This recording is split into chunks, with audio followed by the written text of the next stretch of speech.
Você lança a âncora, coloca a âncora e faz com que na sua mente as coisas sejam administradas.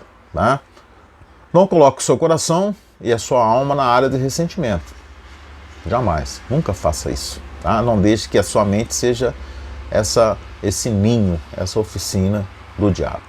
Não terceirize também os seus sentimentos. Deus apenas quer tratar de você e você tem que deixar Deus tratar. Deus cuidar do seu sentimento. Nunca perca o foco, mantenha-se focado naquilo para que Deus te chamou, pelo que Deus te chamou. Se Deus te salvou, Ele te chamou para alguma coisa. Você pode ser usado, você já foi chamado. Portanto, fique focado nas coisas de Deus. Aí tem duas histórias, né? Uma que está em 1 Samuel 17, que é a história de Davi. Davi foi chamado, né? Foi ungido para ser rei de Israel e de repente ele estava numa situação de entregador de lanches para os seus irmãos. Seus 3 irmãos estavam na batalha e Davi chegou a pedido de seu pai e levou lanche no primeiro momento, que estavam no campo de batalha, ali seus irmãos contra os filisteus, e tinha um grande gigante afrontando o povo de Israel. De repente, Davi tomando conhecimento de tudo aquilo, ele era pequeno, 18 anos, como eu já disse, 17 anos, 18 anos, como seu chamado, mas mesmo assim ele se dispôs a enfrentar o grande Golias, que era um gigante rei dos filisteus. E os seus irmãos tentaram tirar o foco de Davi, mas Davi não permitiu. Eliabe, irmão dele mais velho, ficou irritado. Na verdade, ele humilhou Davi diante dos soldados de Saul. Ele tentou reduzir a autoestima de Davi, mostrando que Davi era insignificante. Porém, Davi não gastou seu tempo nem as suas energias com as atitudes críticas de Eliabe. Ele tinha um foco e uma causa para lutar. Davi tinha um foco e um gigante para vencer. Davi tinha um foco e um inimigo a ser tirado de Israel. Davi tinha um foco e uma guerra a ser vencida.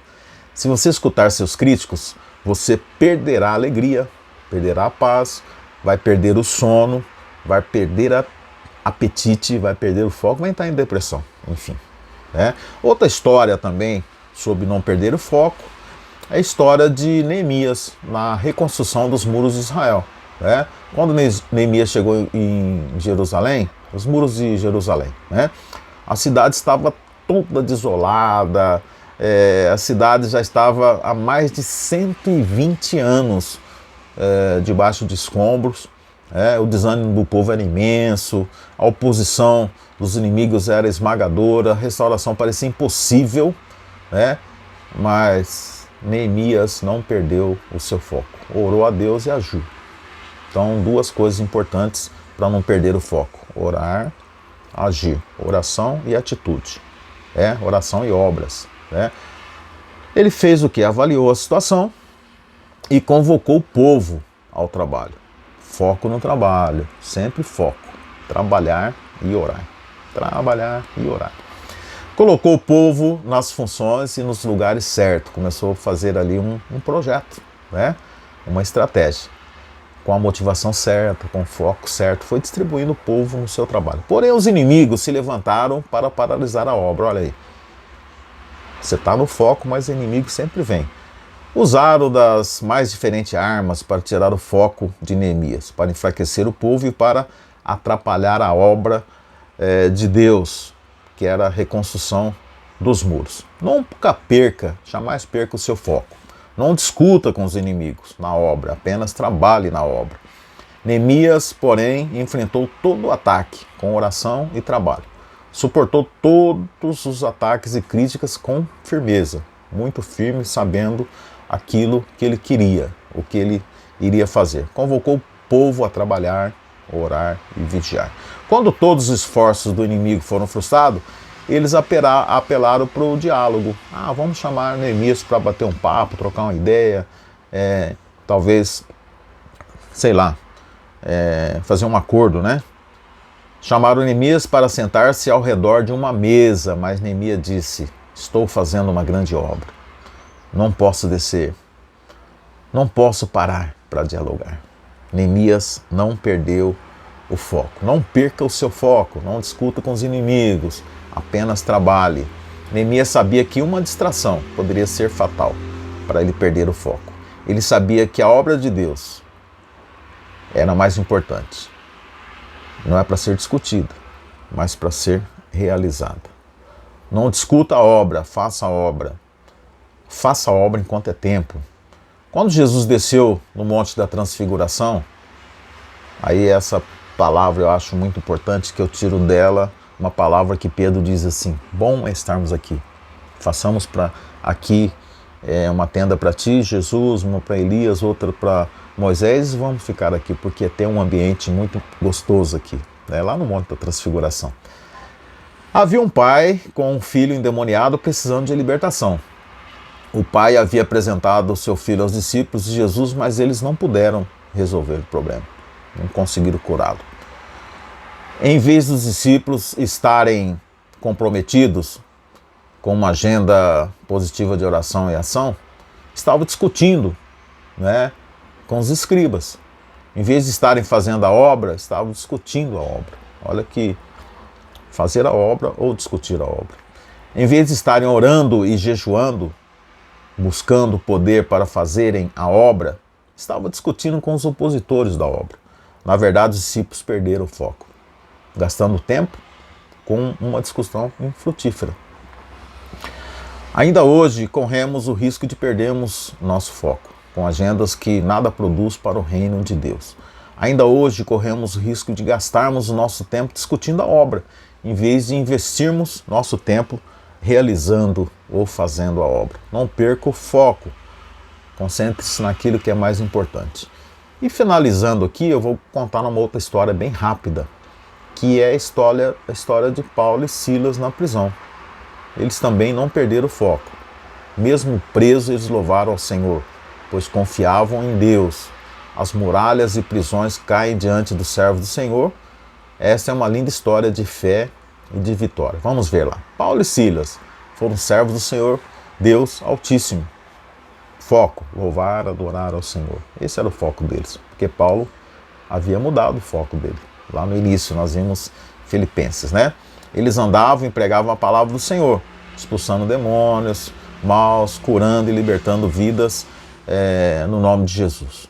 E a história de Paulo está em Atos também, quando ele conhece Lídia, prega para Lídia na praia, batiza Lídia em nome de Jesus, e Lídia convida ele para ir na casa dela. Ele fala: eu vou sim, me aguarde.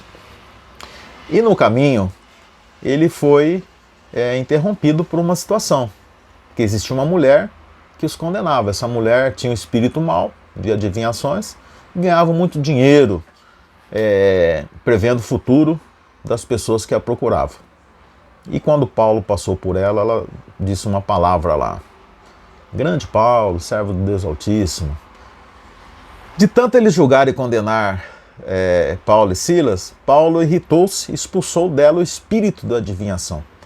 Um dos comparsas dessa mulher viu que não ganharia mais dinheiro com as adivinhações, pois o espírito mau saiu dela. O comparsa levou a força junto com os homens Paulo, Silas, diante dos magistrados e disse, está em Atos capítulo 16, esses homens são judeus e estão perturbando a nossa cidade, propagando costumes que a nós romanos não é permitido aceitar nem praticar. Então prenderam, açoitaram Paulo. Além de presos, ele era vigiado por 24 horas por guarda. Estavam presos, acorrentados a um tronco, para que não houvesse nenhuma alternativa de fuga.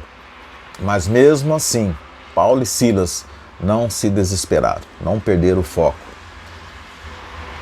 De repente, Paulo olha para Silas e fala assim, vamos cantar, vamos adorar ao Senhor. Nós não íamos lá na casa de Lídia adorar ao Senhor, talvez tomar um lanche, participar de uma célula, tomar um lanche, conversar, depois cantar e ministrar a palavra. Vamos fazer isso aqui.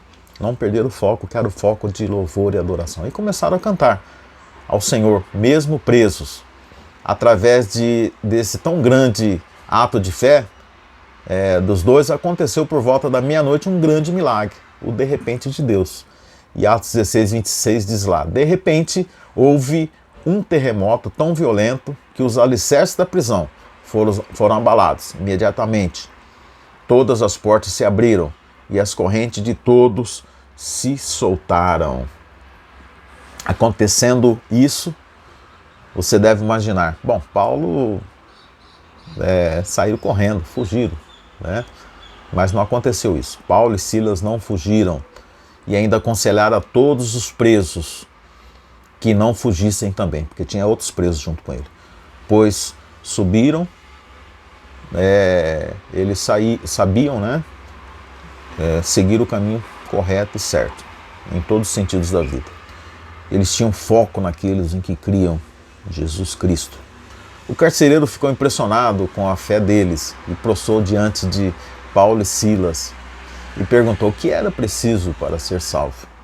Aí Atos 16:31, Paulo diz: creia no Senhor Jesus, será salvo tu e tua casa. O carcereiro pegou Paulo, levou para a casa dele, Paulo e Silas, pregaram para sua família, e o carcereiro deu comida para Paulo, limpou suas feridas, e diz a palavra que a família toda foi liberta. Mas depois manteve Paulo na prisão. Pela manhã, como por um milagre, os magistrados também decidem libertar Paulo e Silas. Mesmo assim, Paulo e Silas não aceitaram e o representante do magistrado foi pessoalmente na prisão, pediu perdão aos dois, os libertar. Veja só, Paulo e Silas foram humilhados por servirem ao Senhor Jesus, mas por fim Deus os honrou, a ponto do magistrado se rebaixar e pedir perdão aos dois. Deus exalta aos que são humilhados, porém não podemos perder o foco. Queridos, que o foco esteja em nós,